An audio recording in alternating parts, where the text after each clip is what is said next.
Arsenal end 2024 with a victory. Not quite the goal fest we hoped for, but a vital 3 points nonetheless. Mikel Arteta confirmed Bukayo Saka has gone under the knife, and it's fair to say the fan base generally is growing restless. Is a January signing now a must? We'll talk Havertz, Lewis-Skelly, Odegaard, last night's performance in general, plus we'll announce the 2 winners of our competition on this episode of the Chronicles of a Gooner podcast.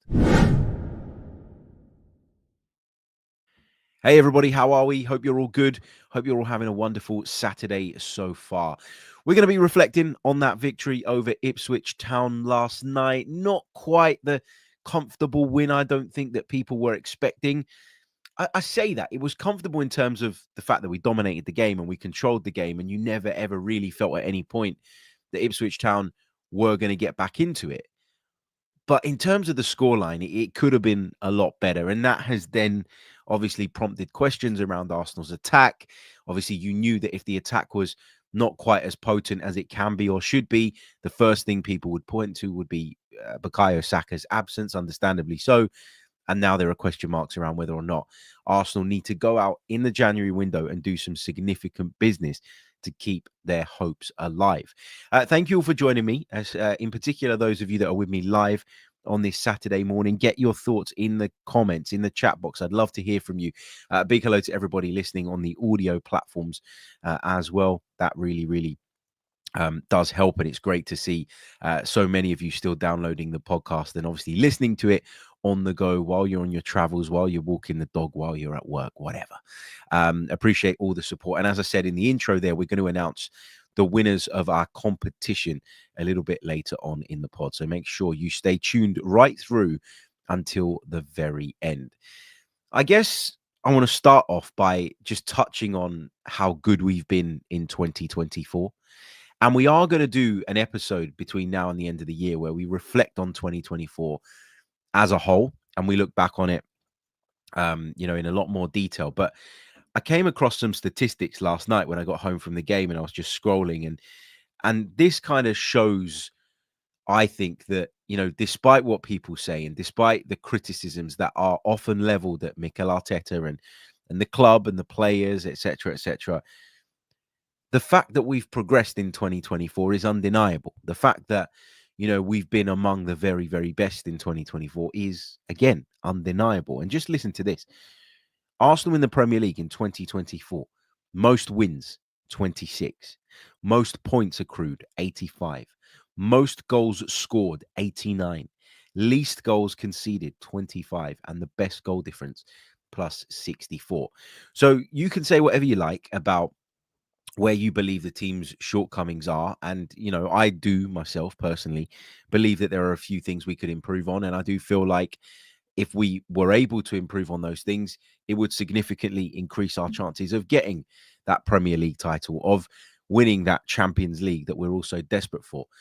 But the point I'm trying to make here is that when people sort of overreact to a singular result and, start questioning everything and all the thinking behind it and all the method behind it, actually sometimes you need to be reminded of how good Arsenal have been in this calendar year, and regardless of whether you think they can be better, and I think that's obviously what you always strive for, right? Constant improvement. You have to acknowledge that they've been great. Most wins, most points, most goals scored, least goals conceded, best goal difference. We've talked a lot about Mikel Arteta building a team for domination and for control. And those statistics there show you that for the most part, he's achieved that. He's achieved that. Now, football isn't as sort of binary as that. It doesn't work that simply, okay? There are other metrics that come into it. Yeah, you can concede the least goals, but if you concede goals at bad moments in games that are on a knife edge, etc., then obviously that can have an impact. And results matter first and foremost. But the point I'm trying to make is that when you look at all the underlying metrics, Arsenal have been very, very good in 2024. And despite what we believe to be some shortcomings at the moment and some of the issues that we're currently experiencing, you have to acknowledge that if your analysis of the team is going to be fair. Let me say a few hellos to some of you joining us in the live chat. We're streaming live on X this morning as well. Big good morning to Tom, to Francine, to Matt, to Maka, to Trevor. We've got Malcolm. We've got Junior. We've got Jid as well. Wandering Minstrel is here with us as well. Ravel, lots and lots of you with us in the live chat. Great to see so many of you on board for the ride. But look, let's focus on this Ipswich Town victory then. And let's start by looking at some of the match stats. Now, in the end, the possession stats looked a lot more favourable to Ipswich Town than they did at one point in the game. I remember sort of doing my reports into the London Sports Show last night, and at one stage saying Arsenal have had 90% of the possession. That was the case in the first half. That's how dominant we were. That's how in control we were. Now, did we make enough of that possession? Probably not. And you're going to see exactly what I mean when we run through some of the other statistics. But overall, when the game ended, we ended up with 67.8% of the possession. That's complete control. However, our XG was just 1.94. So when you dominate a game as much as we did, I would expect that the XG should be higher than around about 2, which is where we were at. It was 2, we scored 1. This wasn't a case of like complete domination, lots and lots of chances, didn't take them, and ended up just narrowly sort of getting over the line. This was complete domination, complete control. And looking at Ipswich's XG, which was 0.16, you can see that they posed no threat. We had them in a stranglehold, in a chokehold, and we didn't allow them to cause us any problems of their own. But we lacked something. We lacked something in the final third. And I think that's clear for everybody to see. So I just wanted to kind of highlight that and make that point right at the beginning of the show. Because while I want to say that, yes, Arsenal were great in the sense of they didn't give Ipswich Town a sniff, I still think there's a lot we could improve on. Because for me, we didn't make anywhere near as many chances, as many opportunities as we ought to when we control a game that much and dominate a game in that way.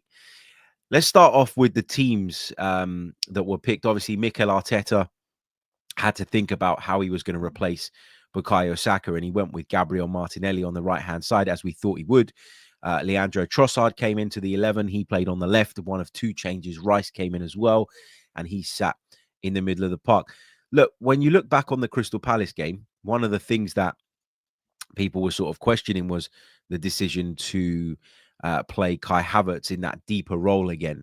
That was something that I was annoyed about when I saw the team come out ahead of Crystal Palace. But as the game went on and you saw Kai Havertz's contribution in the final third, you started to realize that, you know what, there are certain games where we're going to be able to get away with that. I think, look, we won 5-1 at Palace. So it's weird for me to sit here saying that there was a struggle at some point, but there was. And the reason there was, I think, is because we left the 6 on that occasion being, I can't even remember who it was. Was it Thomas Partey? Was it Jorginho? I can't remember exactly who it was against Palace. My mind's gone completely blank. But basically, we left ourselves in a situation where the 6 was too isolated. And if it's not Declan Rice with that incredible level of mobility that he possesses, then, you know, it's a struggle. And obviously, Mikel Arteta looked at this game and looked at the way that Ipswich Town set up. And I got to be honest, I was talking up Ipswich in terms of, you know, going into the game saying, I think they should go for us a little bit. I think they should come out and play. I think that that's how you build confidence if you're a side like Ipswich Town. Kieran McKenna went down the opposite route and said, no, we're going to sit in. We're going to try and make it difficult for you.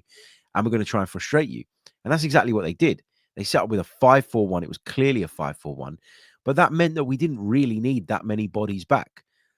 Liam Delap was a lonely, isolated figure up top for the Tractor Boys. And so what we could do was say to Havertz, go and get close to Gabby Jesus, which is why he was in the team. We can almost play with 2 9s.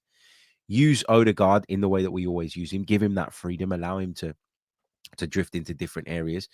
Martinelli can be the out-and-out right winger. Trossard can play on the left-hand side. Push Lewis-Skelly into the midfield from left back alongside Declan Rice so that the 2 of them can work in tandem.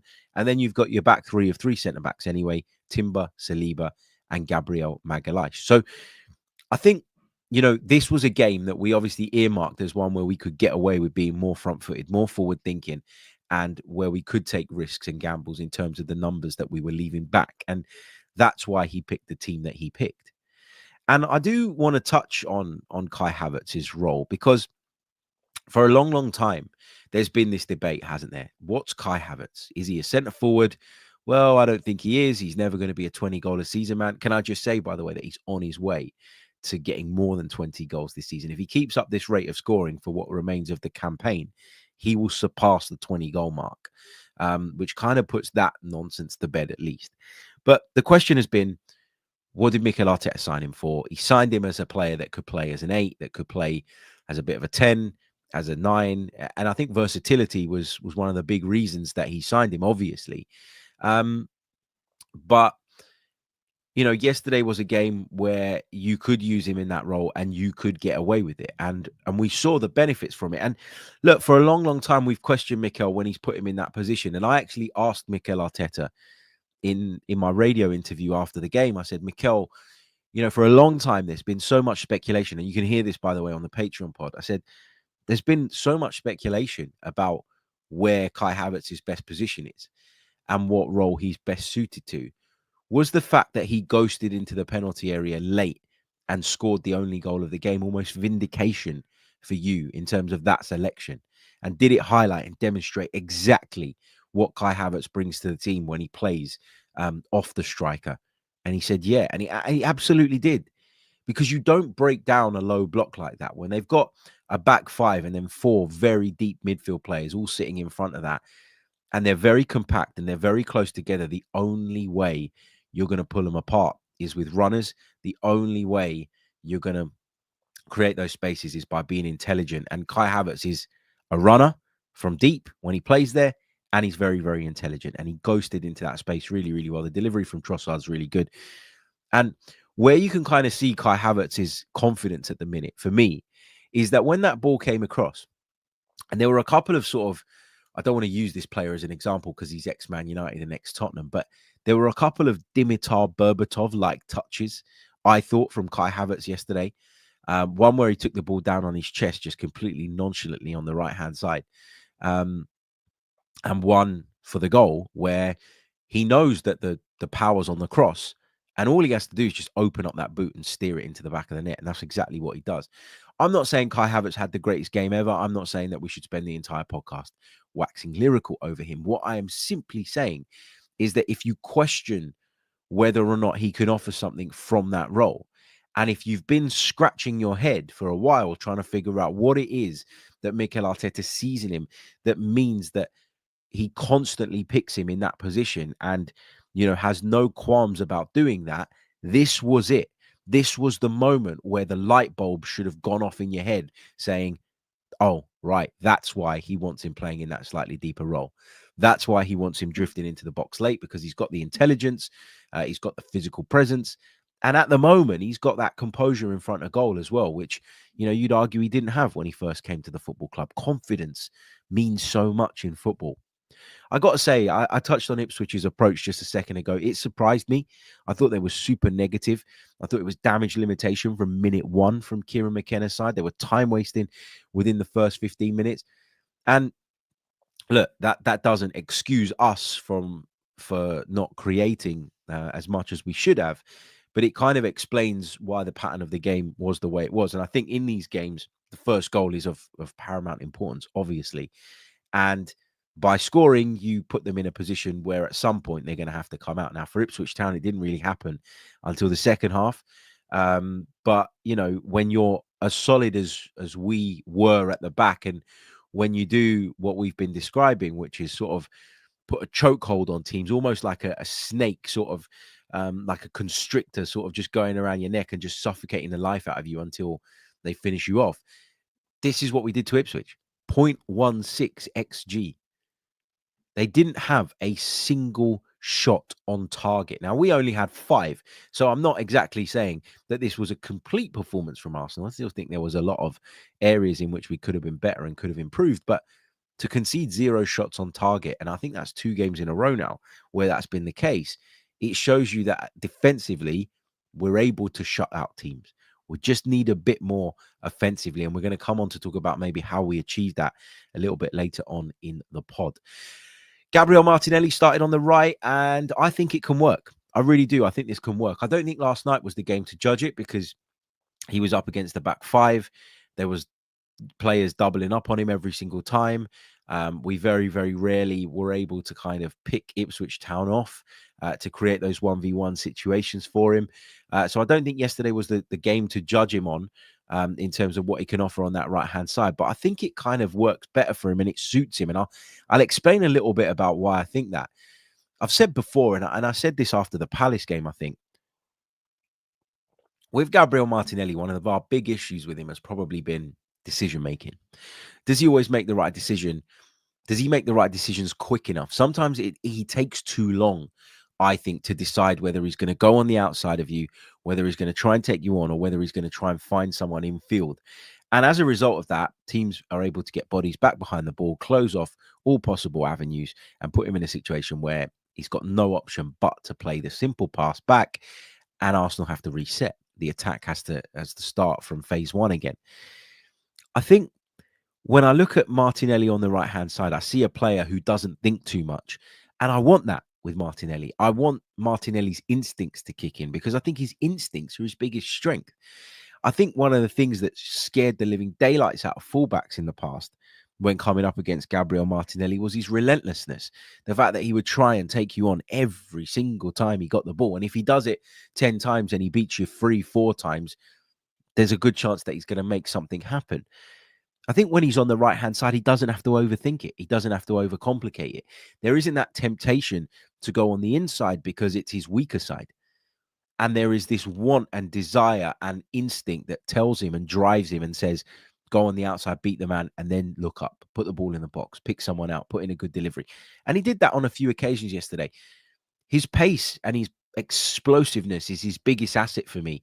And on the left-hand side, where he had that temptation of cutting in onto that right foot and maybe trying to be a little bit more technical, in and among all of that, we lost that sort of instinctive version of Gabriel Martinelli. So I quite like him playing on the right-hand side, and I'm really intrigued to see how this is going to go over the course of the next couple of months by the looks of things. Because, look, as I keep saying, take on the fullback, beat the fullback. If you keep doing that over and over again, you kill the fullback over the course of a game. You really will. And that's what I'm really, really kind of enjoying about seeing Martinelli on that right-hand side. We're back to fullbacks fearing him. We're back to fullbacks having to run back towards the byline to try and contain him over and over and over again. And that's, I think, his biggest strength.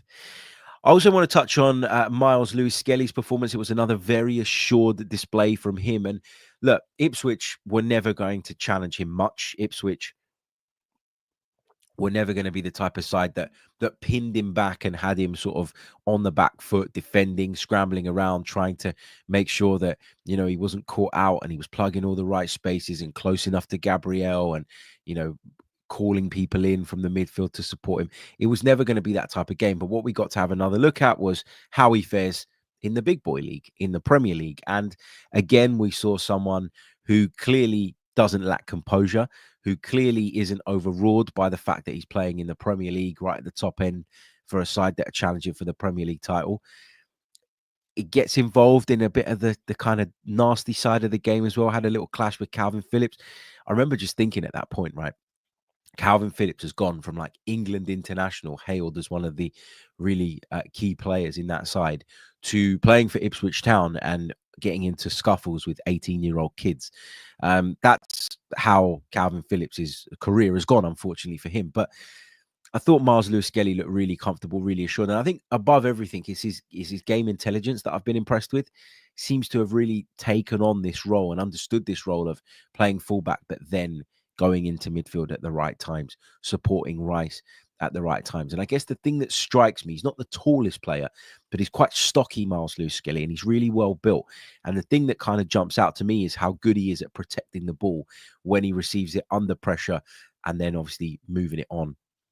as well. So really, really happy with his performance. I think we've unearthed another gem there. I think we really, really have.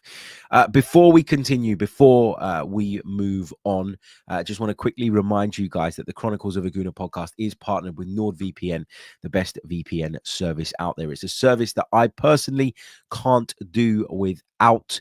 Whether you're looking to stream your favorite Christmas films or all the festive football, NordVPN is the one for you. Believe me, it is a game changer. You can sign up via the link in the description. Visit nordvpn.com/Chronicles AFC for a mega discount and 4 months free at the end of your plan. Not only does it give me extra protection when surfing the web, downloading or streaming, but I now have the ability to access geo-blocked content by changing my virtual location with the click of a button. Sign up now via nordvpn.com/Chronicles AFC and take advantage of this amazing offer. Plus, of course, with NordVPN's 30-day money-back guarantee, it's totally risk-free. You won't regret it. Sign up now, nordvpn.com/Chronicles AFC, and we thank them very, very much for their support of the podcast. Okay, still plenty more to get into on this episode, so don't go anywhere. Welcome back to the pod. Right, we've got lots still to unpack, lots to discuss. We're going to talk about the Bukayo Saka news, and we're going to announce the winners of our competition. So there's a lot to get into. But before we continue through today's content, I'd love it if you wouldn't mind hitting the like button. If you're watching us on YouTube, please leave a like. It really, really, really, really helps with the algorithm and all of that. If you're watching us live on X right now, please come over to the YouTube channel and subscribe. Or if you prefer to listen on the go, on the move, you can also subscribe to the Chronicles of a Gooner podcast on Apple, Spotify, and all the major podcast stores.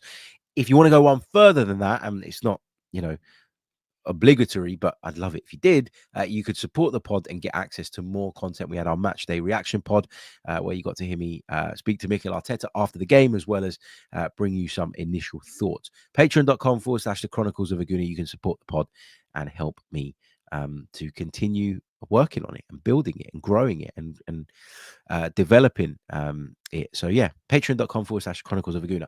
Okay, let's talk about Martin Odegaard. I do want to have a little bit of a conversation about Martin Odegaard, because I think when he first came back into the side, we all looked at him and we went, wow, that's what we've been missing. Like, how were we, moaning about the team, and how did we not realize maybe in the past that this guy was that important? Absence makes the heart grow fonder, they say, and you don't know what you've got until it's gone. And that was certainly the case. I think we all felt at the time when Martin Odegaard returned to the side and had an immediate and instant impact. It's been quite a challenging time, I think, for Martin Odegaard off the pitch, as well as on the pitch. He's obviously become a new dad, and I know firsthand how stressful that can be, how it can impact your performance at work, how it can kind of dominate your headspace. And, in your desperation to be a good parent, particularly the first time around, I got to be honest, I didn't really feel it with my second. I felt a lot more confident and a lot more relaxed about what was to come because I'd been there and done it. But when you're becoming a parent for the first time, it is quite stressful and it can be a bit of a distraction. So I feel like maybe, and I don't know this for a fact, but I feel like maybe that's had a little bit of an impact on Odegaard's performances. He went down a couple of times yesterday, which was a cause for concern. One of them was an ankle thing. And when you consider that he's not long returned from an ankle ligament injury that kept him out for the best part of 2 months, you can understand why people's hearts were in their mouths at that point. I just think with Odegaard, like, everybody knows now, don't they, that we're going to try and funnel the majority of our play through him. Everybody knows that that's the route and the avenue that we want to go down. Everybody knows that that's our way. And so people pay special attention to him. People do their utmost to close that route, to close that road.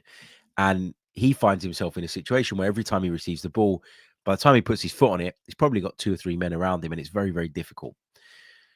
In the first half, I thought he was ineffective, but I thought a lot of our creative players struggled to be effective because of what we were up against, right? In the second half, I enjoyed his performance much more. And I think the key to that was that he was just much more willing to pick up the ball and drive at the opposition. And I think one of the things we lose with Bukayo Saka being absent, I beg your pardon, is another player that can do that can dribble, that can carry the ball and can commit players. And I've said it many times before. I think dribbling is a kind of dying art, but I think it's still a really, really important one. And I still think it is the optimum way to break down a defense, to run at them, to pull people out of position, to have that individual brilliance, to get past the man. That's how you break lines. It's not just about passing. Yeah, you can break lines for passing, but if the opposition are well drilled and well plugged in, then sometimes you have to find a different way. And a different way can be dribbling. And for me, that's the best way. That's what I love. I really, really do. I thought he was much more aggressive in the second half. Probably ought to have scored, forced a good save out of Muric in the second half. And yeah, just thought that was much more like him. And I just wonder if the kind of penny dropped for Arsenal a little bit yesterday, in that in Bukayo Saka's absence, we're going to have to do a bit more of that. It's not going to be work the ball out to the right-hand side and rely on Bukayo to beat a couple of men and get into a shooting position. Other players have to now take on that responsibility. And Martin Odegaard is one of the players with the quality, with the intelligence, and with the technical brilliance to be able to do that, to pull that off. So I want to see it from him more often. And thankfully, we got to see that. I've also seen in the aftermath of this game some questions about Declan Rice again. You know, is he a 6? Is that his best role? Do we want to see him as an 8? And I know Declan Rice spoke about this a little bit after the game. For me, it's very, very simple. For me, Declan Rice can play as a 6, but he lacks one thing. And I say lacks. Maybe saying lacks is unfair. Okay, let me put it this way. I don't think he's as good a progressive passer as Partey, and I don't think he's as good a progressive passer as Jorginho. But I think he's got other qualities that make him just as good an option as them, but it's different, okay? It's a different skill set. And depending on what you want, you know, and depending on what you're up against, you're going to be able to differentiate between which one you think is the right one for that particular game.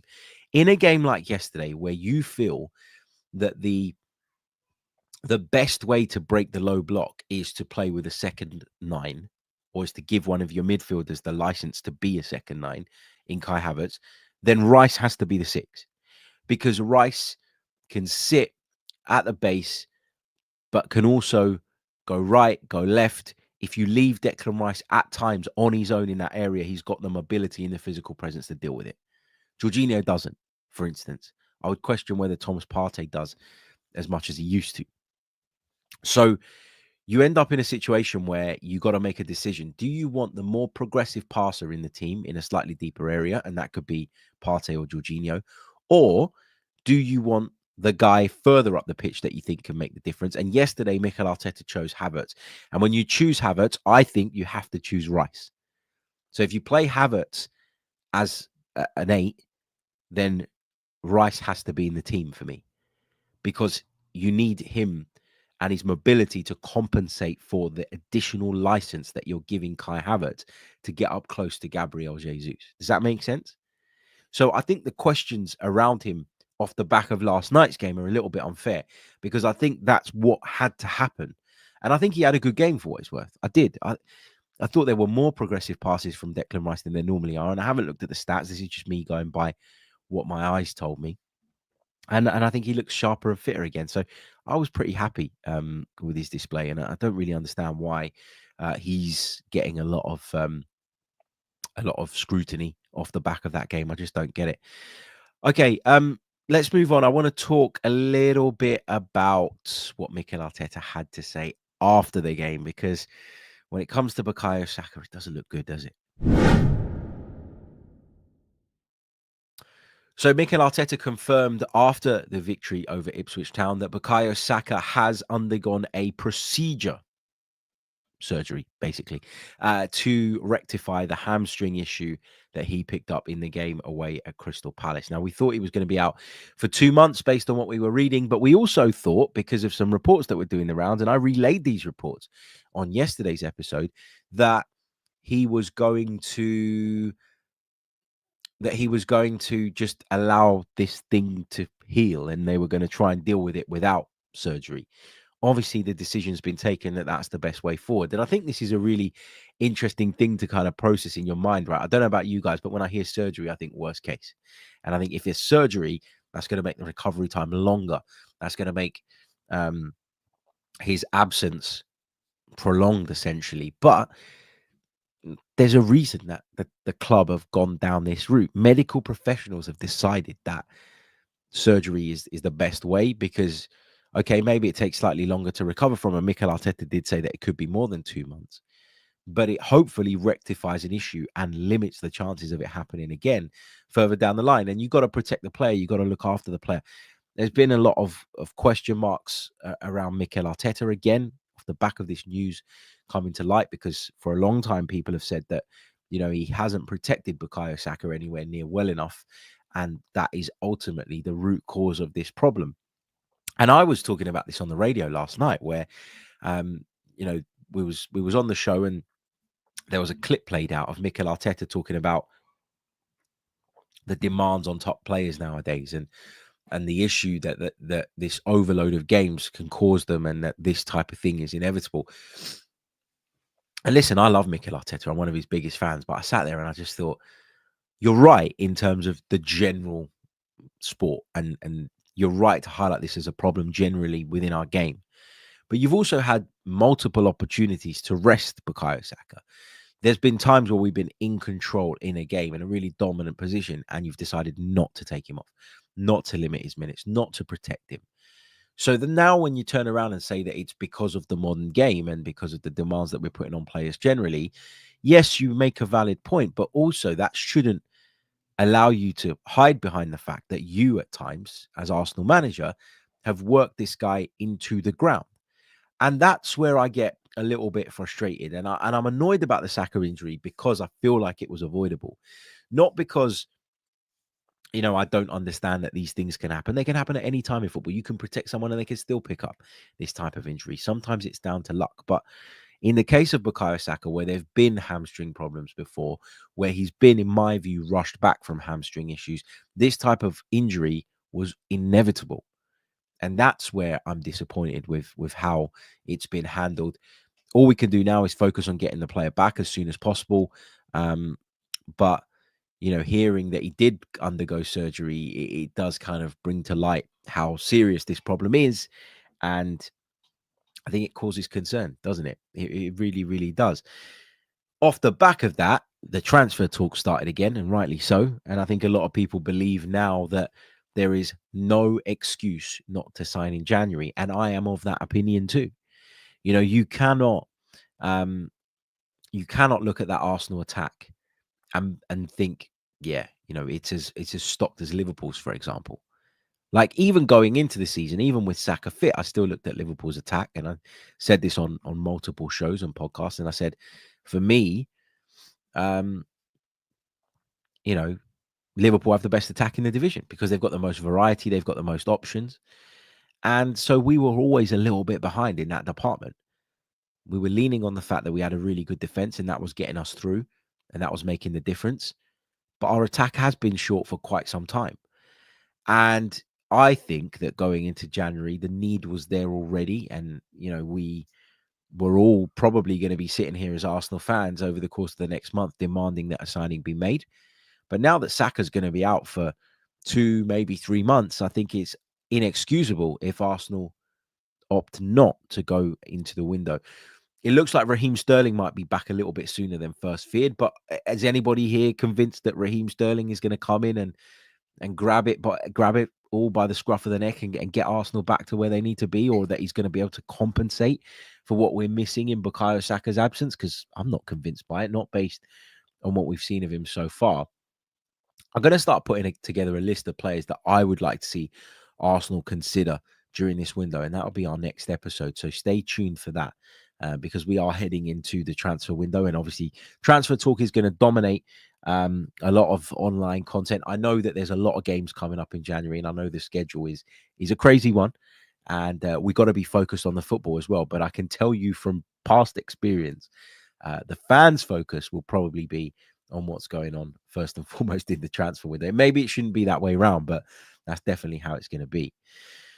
So Who would you like to see Arsenal sign? Also, get your questions in. I'm going to announce the competition winners in just a second, but get your questions in and we'll wrap up the show with some of them. I know there's a few that have been put into the live chat throughout the stream, but obviously the stream is constantly updating. So if you wouldn't mind, just copy and paste them back into the chat so I can pick some of them up before we wrap up this show. But for now, bear with me because I'm going to announce our competition winners. Okay, so just going back a few days in the build up to Christmas, we were talking about the stress that Christmas can put people under.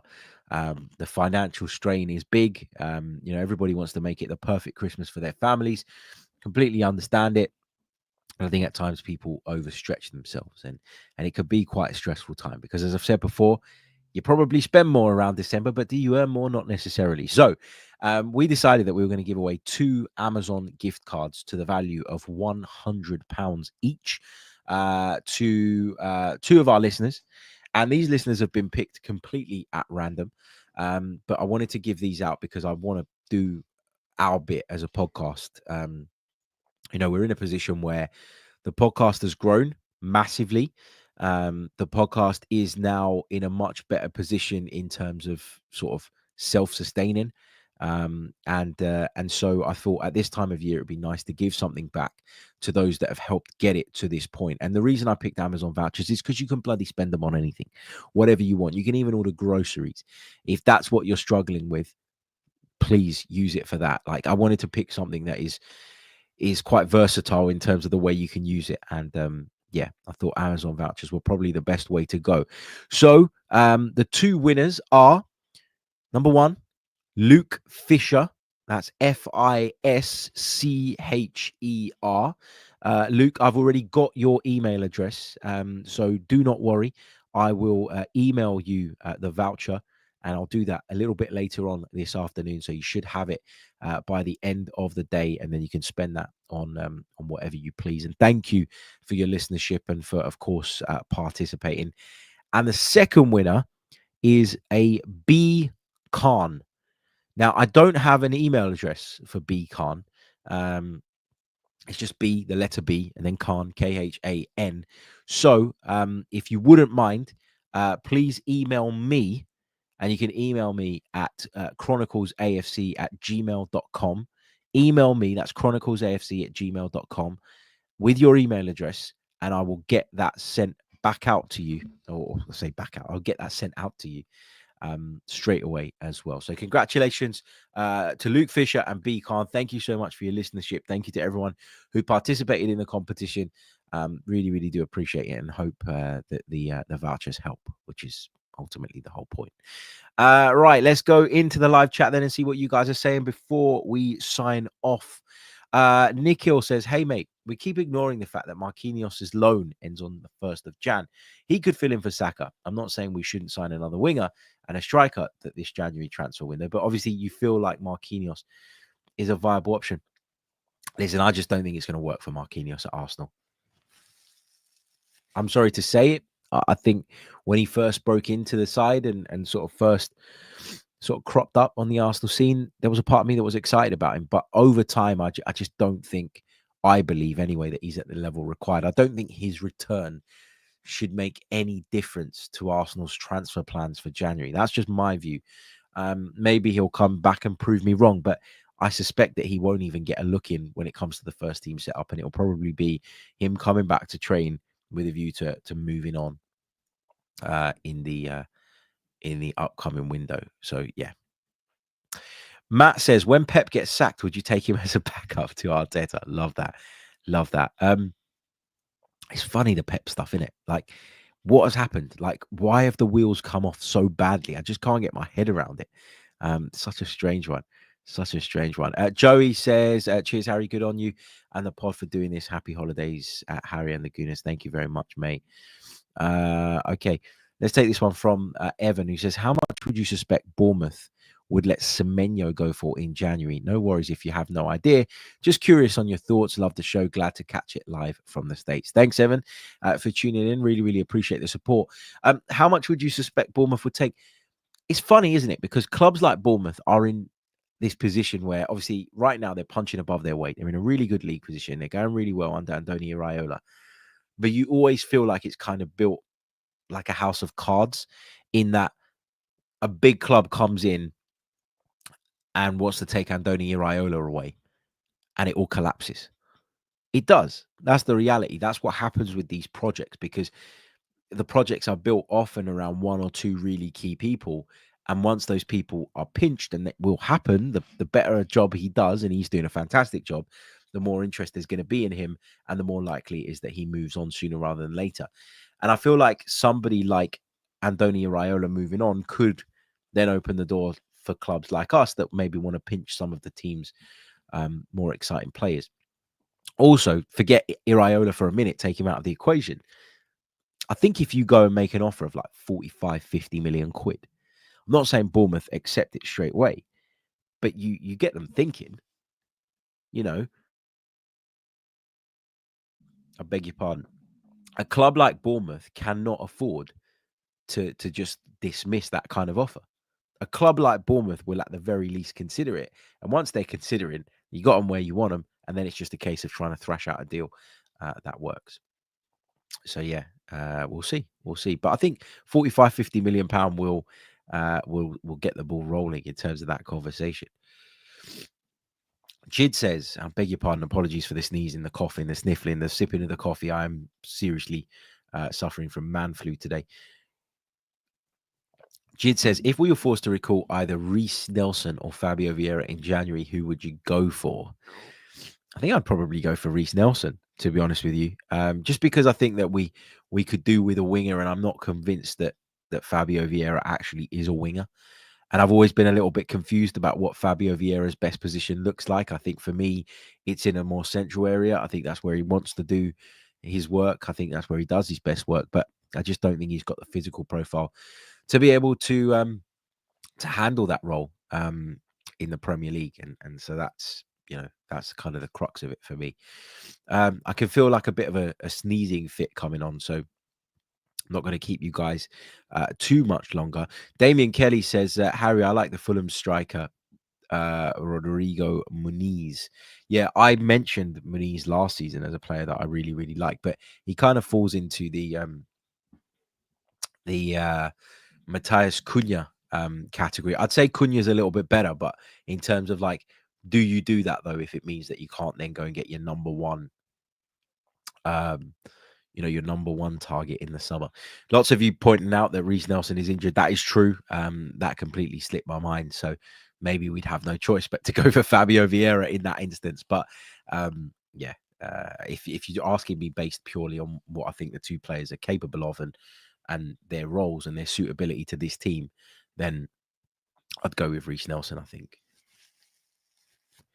Okay, I am going to leave it there. Thank you all so much for joining me. I really, really appreciate the love, really appreciate the support, appreciate you giving up some of your time on this Saturday morning to tune into the Chronicles of a Gooner podcast. Remember, leave a like on the video if you haven't done so already. Subscribe to the channel if you're brand new. And if you're listening on audio, please do leave us a review. You can check us out on patreon.com/the Chronicles of a Gooner. You can support the pod and get access to extra content. Plus, remember to check out NordVPN, who are very, very kindly supporting the Chronicles of a Gooner right through until the middle of January. So thank you to them. Remember, it's nordvpn.com/Chronicles AFC. You get a mega discount, 4 months free at the end of your plan, and it's completely risk-free. If anyone's got any questions about Nord, because I know a fair few of you have signed up in the past via the podcast and then got in touch with me and said, this is bloody magnificent. If you've got any questions, get in touch and I'll be happy to talk you through the benefits of it and how I use it and why it could be beneficial to football fans like yourselves. Okay, I'll see you all on the next one. Until then, take care of yourselves and have a great Saturday. Goodbye.